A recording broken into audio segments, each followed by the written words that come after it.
Love random. I pulled myself away from Justin Verlander is blanking the Yankees, which is very important. Med fans on two levels. Do you follow this? Do you care? Are you still with the Red Sox? No, yeah.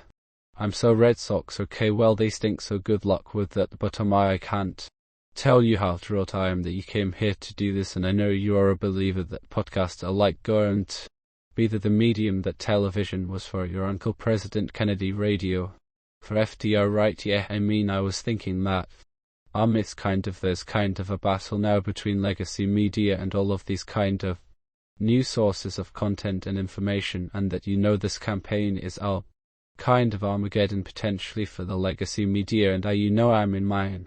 Or in our world, the legacy media is this fiercely, ferociously opposed to my candidate, saying every year that somehow there was an article that came out today, a poll that came out today in Forbes, that showed that my favorability ratings are better by far than any of the other candidates, and I'm not bragging about that, but it's just curious because all of that. I hate to interrupt you, but if you're running for president, you should brag that people lose elections sometimes because they're too modest. You know who is not very modest? Donald Trump. Yeah, that's a good point. It kind of works for him. I mean, not that promotion works. Democrats are very often, the people are very open with them more on the issues, the voters, and yet the voters don't vote for them, because I feel like they're not real. They don't make the connection. Oh, you did this for me, like I'm alive because I have this healthcare or this poverty program that didn't exist before, Medicare, Social Security, whatever. I think when LBJ took office, like the senior poverty rate was something like 35% and we took it down to 9%. Those are like real things, but I don't think they touted it. They don't get the message there.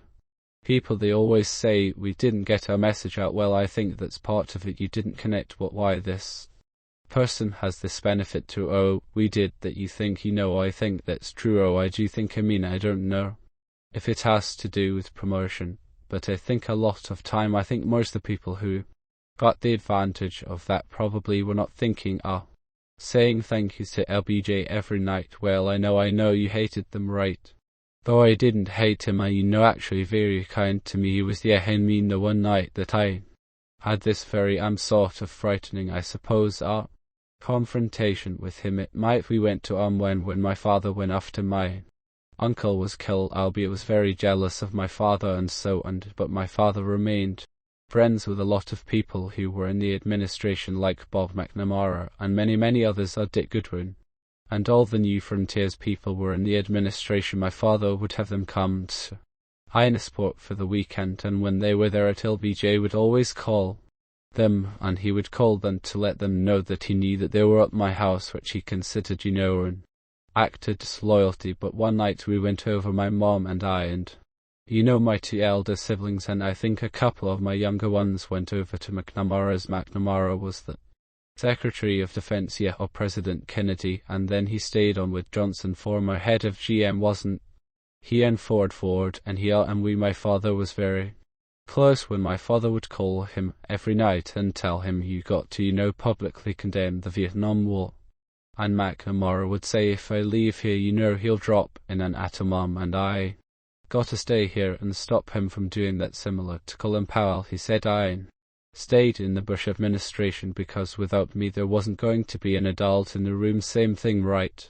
Yeah, and it may be valid in any way. My father taught to him every night. The last thing he did before he went to bed, he always called McNamara, told him, you got to come, you got to go public, and we got to get out of Vietnam. Well, nobody remained very close to Matt.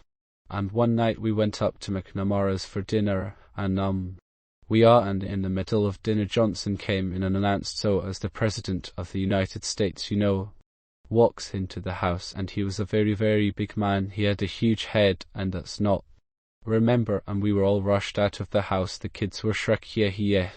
It comes in, and my father, but when I got injured when I was a kid, I got a 147 stitches in my leg. I sliced up 2 of my toes, and Johnson wrote when I was in the hospital.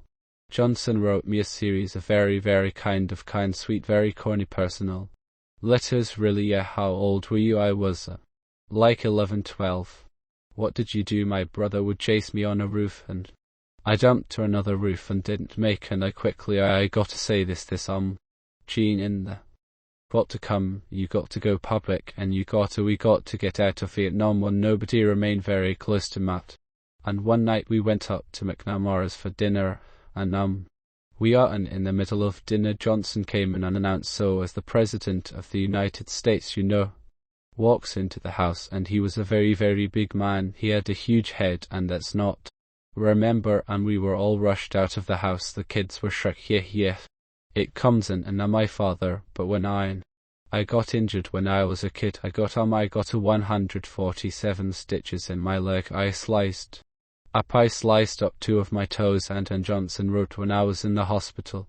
Johnson wrote me a series of very, very kind, sweet, very corny personal letters. Really, yeah. How old were you? I was like 11, 12.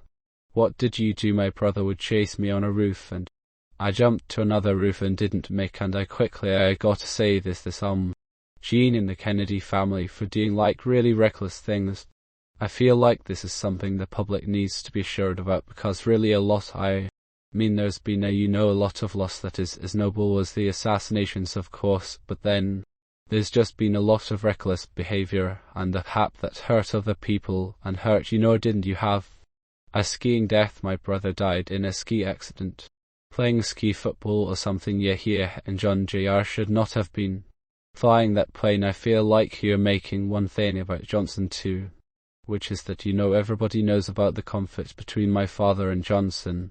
That started very early because my father did not want Johnson to be vice president. He didn't like him, and he didn't trust them all, right, that I remember right. And when my uncle decided it was going to be Johnson, he sent my father up to tell him, which was excruciating for my father.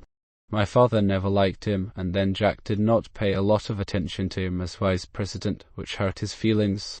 And meanwhile my father was kind of in charge of everything, so they had this antagonistic relationship. And then when Jack was killed, Johnson saw my father as his principal rival, and then when they had when Johnson was nominated in Atlantic City in 1964. So Johnson, took over in November of 63 when my uncle was killed. Then he was president for a little over a year. He had to run again, and he went, and the Democratic nomination was in 64. And my father showed up. I went to the convention very reluctantly because he was still shattered. It was one of his first public appearances. And they played a video about my Uncle Jack, and at the end of the video there was a line from Shakespeare that said, and when he dies, something's the extent, when he dies cut him in little bits and throw them to the stars. I remember your father saying that, and he said that, and he shall make the garish moon, are jealous of the not of the darkness. And Johnson took that personally. He thought that it was an allusion to him being the garish moon because he was going to recruit Jackson. He took that as a slide, and then he saw my father for the next 4 years a rival, and then ultimately my father did run, but during that period when they had this rivalry, my father, particularly in the early days after my Uncle Jackson's, was absolutely shattered, and he was almost he was disconsolate, and he was almost catatonic.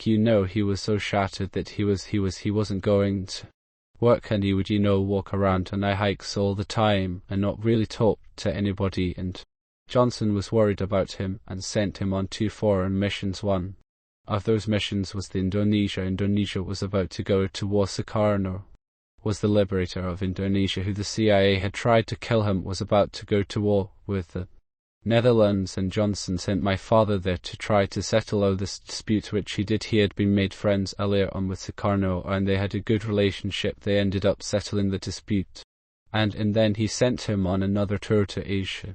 And there was such this profound outpouring of love for my father during that tour from people all over the world, that it really made him feel like, he had another role in life, like a later role. So I saw Johnson did that, and I've always, remembered that about him, that he had that kind of a grain of compassion at that point. People are just so complex, the way they can share the best and more for them, like inside the same minute. And When Johnson took over, did he keep your father on as Attorney General? Yeah.